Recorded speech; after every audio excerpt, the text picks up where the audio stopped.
ప్రభునందు ప్రేమైన వాళ్ళారా, ప్రభు యేసుక్రీస్తునామమున మీ అందరికి శుభాభివందనములు. ఈ ఉదయకాలంలో కలువరి కృపాసనం ఎదుగు మిమ్మల్ని ఆహ్వానించుచున్నాను.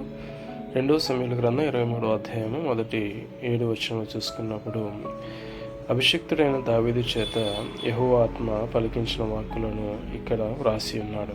మనుషులను ఏలునొకడు పుట్టును, అతడు నీతిమంతుడై దేవుని యందు భయభక్తులు కలిగి ఏలును.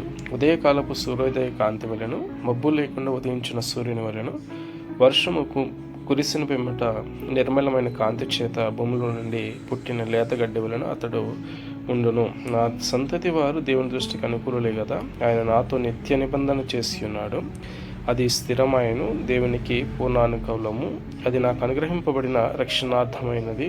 నిశ్చయముగా ఆయన దానిని నెరవేర్చునని ఒక వాగ్దానపూర్వకమైన, నిబంధనపూర్వకమైన దేవుని ఆలోచన చొప్పున ఆత్మచేత ప్రేరేపించబడిన వాడే సెలవిచ్చిన మాటలు ఇక్కడ రాయబడినట్లుగా చూస్తున్నాం. ఆమె